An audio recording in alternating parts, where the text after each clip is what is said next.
Do you want a fast and powerful, on-road and off-road capable, very expensive luxury SUV? Well, for the longest time, one of the most popular options in the segment was this, the Mercedes G-Wagon. But the G-Wagon now has some competition in the form of this, the new Land Rover Defender OCTA, the first time we have had this top-tier performance OCTA trim. I've got the keys to both of these today, so we're going to take them for a drive, compare them, and see how they stack up. This latest generation Defender was met with a little bit of controversy when it came out, because it has evolved from the traditional Defender we're used to, a lot of concessions to modern day technology and requirements. It's now a unibody construction. But Mercedes has kept the G-Wagon much more true to its roots. It's still body on frame, it has the aerodynamic properties of a brick, but that's not to say the G-Wagon has not evolved. It is packed with the latest and greatest technology. They both have twin-turbo V8s. This new G63 has a 4-liter twin-turbo V8. It's now a mild hybrid, making 577 horsepower and 627 pound-feet of torque. The Defender OCTA has a 4.4-liter twin-turbo V8 that's actually borrowed from BMW, so it's related to the engine you'll find in an X5M or a new M5. Here it makes 626 horsepower and 553 pound-feet of torque, but it can temporarily overboost to 590 pound-feet of torque when you're in launch mode. So Jaguar Land Rover has said goodbye to the legendary 5-liter supercharged V8. Instead, they're borrowing from BMW. Now, 8-speed automatic, 9-speed automatic, they're both very fast. 0 to 60, Mercedes says the G63 is around 4 seconds.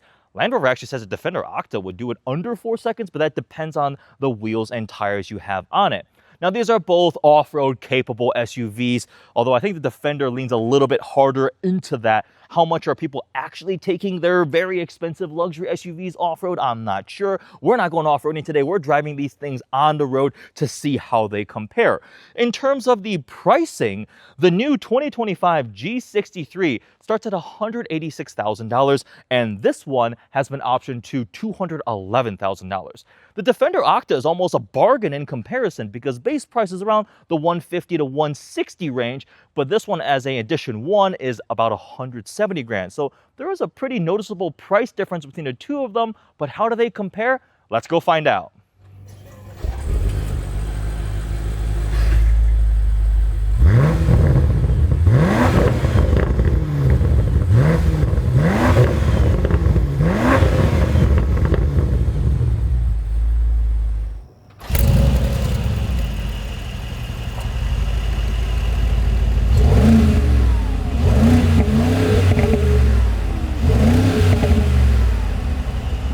Let's take a tour of these two and check out some details before we go for a drive. It's quite cool to have them parked next to each other so we can compare them. The Defender OCTA is actually a bit taller than the G-Wagon, even though the G-Wagon is so skinny and tall. I've been driving this G63 all week, and it's actually incredibly easy to find in the parking lot because it just sticks up above all the other cars. It is a skinny, tall box. This is the latest 2025 G63, and there's some very, very minor revisions from a visual standpoint. This one does have the dark chrome package, which I really like the look of, and this paint color is called Twilight Blue Metallic. They've also slightly updated the design of the front bumper, the grills there, and we have the 22-inch monoblock wheels. Now the Defender OCTA, it's got visual changes making it much more aggressive than the regular Defender. It is almost 3 inches wider and way more aggressive of a front fascia. Tons of openings for airflow and cooling. You have the Defender lettering here across the hood, some forged carbon accents, which is pretty cool. Now this one is an edition 1. You see the little subtle logo right there. It's quite a bit wider, actually, the fenders, and we've got some beefy all-terrain tires with really robust-looking wheels, too. I really like the accents, actually. That's pretty cool. This one's only available as a 110 for the OCTA treatment, and that little badge, that's the OCTA logo. We'll see it all over this thing. Around back, you have the full-size spare. No cover on this one, whereas the G-Wagon does have that cover over the back. By my eyes, it's like the G63 is more luxury, sleek on-road. The Defender looks a little bit more beastly, a little more tough and rugged. They lean heavier into that. You can tell by these gold accented tow hooks. You got 2 in the back. It's actually kind of interesting in front. You don't have 2 tow hooks. You have singular tow hook right down in the middle. But it's also that same gold accent color underneath there.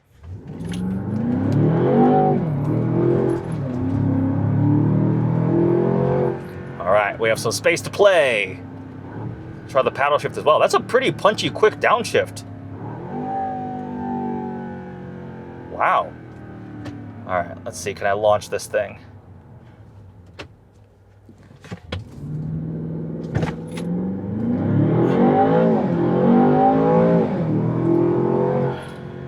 Yeah, that's pretty quick. One of the first things I'm noticing is this does feel substantially wider than the G-Wagon. The G63 is still a very skinny, tall box, and this thing definitely is wider. It's got the triple running lights, not quite as wide and gigantic as like a Raptor or TRX, but this definitely has the presence. I am also noticing that it seems quieter from a wind noise, road noise thing. I think that is a result of the more modern unibody construction. The G-Wagon still feels body on frame, even though they've really tamed it and improved it and refined it. Immediately noticing less wind noise, probably because this windshield is pretty vertical, but not quite as vertical as the one on the G63. That thing is still a brick punching its way through the air. This thing definitely does feel wide. Steering also is a little bit lighter, actually. Lighter than the G-Wagon, to my feel. And we got to talk about the suspension, because that is the party piece for the Defender OCTA. It's their new, what they're calling 6D suspension. And it's actually similar in some ways to the system found in the G63, the latest G-Wagon with the Active Ride, the AMG performance package, like the one I've been driving. But essentially the goal of it is to, wow, actually that was pretty impressive, resist body roll.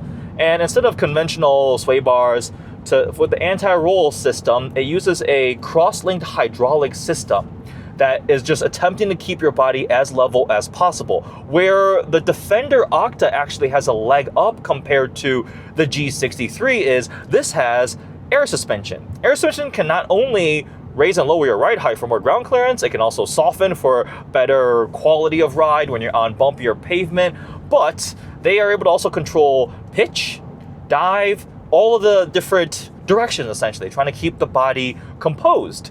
And it's actually pretty impressive what these different manufacturers are applying all sorts of different kinds of solutions. Some use different versions of this in order to keep a large, heavier, oftentimes higher center of gravity vehicle as composed as possible when you're doing dynamic things. Very interesting. I'm actually pretty impressed with the steering response. It is definitely light, but the front end feels a little bit more reactive than the G-Wagon. The G63, well, better than previous generations. Some of those were honestly a little bit terrifying. You'd like go for steering input and be like, let me wait 3 to 5 business days. Oh, the front end is responding. Or there was a lot of body motion and turns and at speeds. It's gotten so much better, but I think this thing is still a bit more responsive. While we're stuck behind some slower moving traffic, let's take a quick look at the interior. The latest Defender definitely is pretty cool on the inside. I love the exposed structural bar there. We have the recessed Defender lettering inside of the dash. You have, again, concessions to technology with a newer infotainment system. Now using this, I think it's called like PD Pro, and some of the newer Range Rover models I've been spending time with, it's working a lot better. And honestly, typically I'm just CarPlay and going with that. I love these still have physical controls. They've got the dash here on the Defender. You have the dials that you can press to change whether you're doing your cooled seats, heated seats, or your temperature. That's always a little fun thing. And various control modes. A lot of forged carbon they put here, and you see currently the red OCTA logo right there because I am in OCTA mode. Let's go back into regular dynamic program. Also, the paddle shifters are clear. Do you see that? The minus plus, the top part is clear. I think if I go into OCTA, they turn red. That would probably be really cool at night to see. Full digital cluster with some custom graphics specialized to the OCTA, and the rest of it's all just very, very nice leather. I love the exposed bolt heads on the Defender. It just contributes a little bit of that rugged feeling that you would want in a vehicle like this. It's just purely aesthetic, right? Functionally, like, you don't need to do that, but I think it's a really cool design element. Now, how does it differ from the G-Wagon? The materials in here are really nice. G-Wagon, the one I have, has like the exclusive manufacturer interior, the open grain wood. It feels definitely much more luxurious, more of that kind of nice material touches. The Napa leather, I've got quilted leather, massage seats. This one doesn't have massage seats. You can't get it in the Defender OCTA. Instead, they have the body and soul, which uses like the seat to like amplify your bass and your sound system, which is still cool. It's fun, different kind of innovation, but it doesn't have massage seats, and Mercedes massage seats are fantastic. But it's still a very, very nice interior, a little bit more Spartan and basic, I think. We have a digital rearview mirror up there. Looks like that, big fan of those, especially in SUVs when you load stuff for people in the back when you can't see as easily out the back. Also, because you have the big spare wheel and tire, it does eat into your rear visibility a bit. The G-Wagon feels a little bit more expansive in terms of the glass and visibility, and definitely much more narrow, easier to place. This you feel some of the width. Again, not as crazy as a TRX or Raptor, but definitely more than the G-Wagon. Let's slow down. Ooh, we get some burbles. I am actually really impressed with how different they make this powertrain feel compared to the BMW. The engine tone is actually distinctly different. It feels like more of like a hollow, restricted sounding V8 versus a deeper rumble. But then you get a little bit more of the rumble in the background with some burbles. Okay, the body does stay really level when you load it up going through turns like that. But I gotta say, it is a little bit more playful, which is not necessarily a bad thing. Living where we are in Michigan, sometimes having some compliance can be fun when the roads are terrible. I think I would take this as a daily driver over the M5 Touring. I'm saying that because John also took delivery of an M5 Touring almost simultaneously to getting this car. And they have a related similar powertrain. And very quickly, he was like, I prefer the Defender OCTA. I think I might get rid of the M5 Touring. And I was like, really? That's very, very interesting, because you would think an M5 is a sedan wagon, right? Lower center of gravity. It's got to be dynamically better than what started off life as a taller, off-road focused SUV. But I mean, I think I can see it, especially given where we live. Off-road, I think this would take it. It has got locking diffs, you've got the air suspension for all the articulation, it can wade through deep water, it's like almost a meter or maybe even more than that of water fording. It's got all the capability you would expect. Now the G63 also does have a lot of that credibility, but I think as they've evolved it, that one has gone more towards on-road luxury dynamics, on-road handling, because they're acknowledging what buyers use them for more. They do have more extreme off-road versions. They have obviously the squared with the portal axles. Those are actually ridiculous. Very different personalities. While they may seem like a similar formula, and I would still say they can be cross-shopped, very different personalities. Makes me actually quite excited to go spend a week with a Defender OCTA. But that's a quick spin. Some thoughts, initial impressions. Let's go hop in the G63, take that for a drive, and share some more thoughts on how they stack up and compare. Here's a difference. The doors on the Defender sound like this. Very normal car doors, but you do have a power deployable side step. And the doors on the G-Wagon sound like this. So solid. Listen to the sound of a lock. It's like loading a shotgun and closing a bank vault door. So very different experience there. We're in the new G63 now, and this one is a 2025 model year, so the brand new one. And I think a lot of people didn't realize they actually pushed forward a generation, because visually it looks almost identical to the previous one, very subtle cues, but they've actually made quite a few changes, some visible, some more under the skin, to make this thing even more refined, drive better, just continued incremental improvements for the G-Wagon, because in some ways, this thing has stayed constant. I actually drove a 1987 250 GD, old first generation G-Wagon, the other day, and it's hilarious. The indicator lights and the look out, the shape of the hood, they're pretty much still the same. They've preserved that. Nothing else has a view out like a G-Wagon. It's so vertical in a glass box. It's actually quite interesting. I feel like I'm sitting higher up. Even though the Defender feels like it has more ground clearance, it has to do with the seating position. I feel like I'm perched a little bit higher. The G-Wagon obviously is very, very skinny and tall. I'm in a big glass box, essentially, great visibility. The windshield is so vertical, and it has to do with just the perception of my seating position in the vehicle. All right, let's actually toggle up into not Sport, Sport Plus. We have these fun little dials here with the new steering wheel. So changes for the updated G63. Some really visible ones are obviously the steering wheel, and we have the latest MBUX, so touchscreen now. They got rid of a little rotary dial controller, so the swipey touchpad here, so that is the latest system.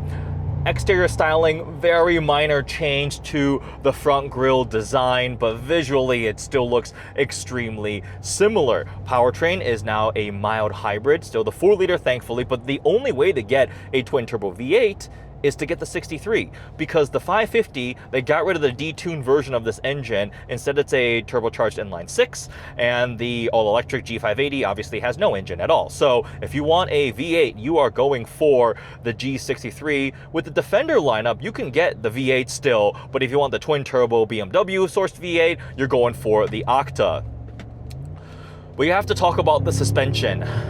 You heard about the 6D system in the Defender Octa. Well, the G63 has something similar with this new generation. One of the first things you'll immediately notice, though, is the ride quality, because the G-Wagon does not have air suspension. We still have conventional steel coils, and the Defender definitely has a little bit more of the wafty, floaty feeling. So comfort is a win for the Defender, and of course you have the adjustable ride height. We don't have that here, but we do have the active body control, active ride control from Mercedes, available with the AMG Performance Package. Like this one is equipped, and it's a similar hydraulic crosslink system to try to resist body roll and lean, and that's something the G-Wagon absolutely desperately needed. I remember driving previous generation G-Wagons, and they were cool, fun experience always, but if the speed started to climb, or you're taking some turds at any sort of speed, dynamically it could be a little bit more terrifying. Steering feel there was no feel. You'd have steering input and wait 3 to 5 business days for the front end to respond. Body was all over the place. This is never going to be a sports sedan or like a performance SUV in that regard, but I'm legitimately impressed how much better it has gotten compared to previous G-Wagons, and that suspension is partially to credit for improving the dynamics of the newest G63. This 9-speed also delivers pretty quick shifts. Playing with the paddle shifters, I think I like the sound of this one more. That V8 rumble. It also helps with the side exhaust. It's like pretty much just right behind my shoulder, right? The side exhaust exit right by the back row of doors.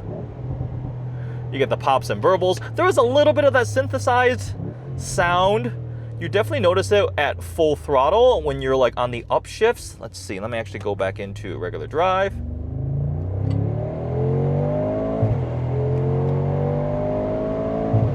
On that upshift sound, that definitely is augmented. That's not a good thing because it reminded me of the upshift sounds on the CLA 35. But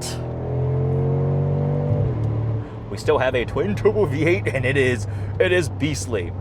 The steering is weightier than on the Octa, and it feels substantially more narrow, easier to place in the lane. And the body does feel more controlled, a little more buttoned down and tighter. The air suspension, even when I was in Octa mode, it felt there was a little bit more play. Again, more comfortable, a little bit more floaty, more playful of sorts. But this feels actually a little bit more direct, more weighty and solid, which is very, very interesting. I wasn't sure what the dynamic personalities would be like driving these two back to back. We have to talk about the price because there's a pretty substantial difference. The Defender Octa starts in the 150 range. You can option one into around 160. The Edition 1 is going to be pretty well optioned with some special touches to it. Those were like $170,000. And that's a lot of money. That's a decent increase compared to a V8 power Defender 110. It's a lot of money. But the G-Wagon, the G63, is another step up. They start at $186,000 now, and this one here is optioned at $211,000. Now we have some manufacturer exclusive interior things. I have the wood trim, I've got Napa leather covering everything, the quilted Napa leather here on the seats. We've got massage seats, Burmester sound system, like the leather dash and the handles. I was looking at the window sticker. They checked a lot of boxes on this one. The upgraded monoblock forged wheels, the AMG wheels. So yeah, this one has been optioned up, but low 200s range. We're essentially $40,000 more than that Defender OCTA. Can I say that the G63 is $40,000 better? Absolutely not. So the Defender OCTA wins in terms of a value proposition. You get more power, it's quicker, you have essentially the same envelope of capability in terms of what you're using. It has just as much presence from a looks standpoint, and it's unique. That was one thing that came to mind when the Defender OCTA was first announced. I was like, oh, everybody has a G63 or a G-Wagon. I go to like downtown Birmingham, one of the nicest suburbs in the Metro Detroit area, and you're seeing G-Wagons left and right. You don't see Defender OCTAs, partially because they haven't come out yet, but even regular Defenders they're not as plentiful. So I think it's going to be a really more unique choice. If everybody in your neighborhood at your country club has a G63, you can roll up in the Defender OCTA. And again, it is just quite a bit less expensive. G-Wagons have gotten pricier, that's without a doubt. Everything's expensive now, but G-Wagons for sure. Now, there is one other caveat when we talk about price, and it's residual value. Mercedes G-Wagons have been known to hold value really well, especially G63s. They don't depreciate quite as hard as some other... Pothole. I don't care about potholes. As other high-end luxury performance vehicles. So that can absolutely be a factor, right? So how much can you afford to lose versus how much can you afford to buy? Yes, this is much more expensive, but if after 3 years' time, you have more of your equity, more money still left in the vehicle, that could be a difference maker. Ultimately, they're both really, really badass. They actually have pretty remarkably different feel. The air suspension is a big differentiating factor from on-road feel. And it's also cool that they both have some sort of cross-linked hydraulic system now, right? 6D versus the Active Ride. Both have twin-turbo V8s. Both are stupid quick. Both look the part. Both have plenty technology of luxury. All of the things you would possibly expect in a well into the six figures luxury performance SUV. To me, I think it's cool to have choice, to have more options. I really hope to see that the Defender OCTA does well. And one final thought is OCTA. When they first launched it, I was like, oh, it's a new naming. Why is it no SVR? Because for the longest time, Jag Land Rover special models were SVR, right? You had a Range Rover SVR, Range Rover Sport SVR, Jag F-Type SVR. They came out with the new OCTA name, maybe because it's off-road also, right? A Range Rover Sport SVR isn't really concerned with going off-road. And to be fully fair, I feel like the Range Rover Sport SV might be a more fair comparison to the G63, especially when you just look at wheels and tires. Like, that thing comes on carbon fiber wheels now. Maybe that's a more direct comparison. But, you know, we have the OCTA coming next week. I had this right now. I figured, let's take them out for a drive and see how they stack up, how they feel. Right now, if I were to spend my own money and go buy one, if I have a lot of money, I'm thinking, guys, right now, I'm thinking, oh, actually, I wasn't prepared to answer when I just made myself answer, when I asked the question to myself. Now I'm just stalling for time. Ooh, I've really grown to like this updated G63. It's not huge changes, still twin turbo V8, same power output as the previous gen, but new MBUX is nice. The new suspension is pretty cool. It drives well, actually. I was impressed. It rides comfortably enough, but now it feels a little firm compared to the OCTA. And this is silly, but comfort access, like keyless entry, makes such a big difference from just day-to-day living for this new G63. But I'm still stalling for time trying to think right now. Compared to the OCTA, okay, I'm gonna caveat this with the fact that my answer might change after spending the next week living with the OCTA. But let's just say I've got so much money, millions of dollars in the bank, and I really don't care.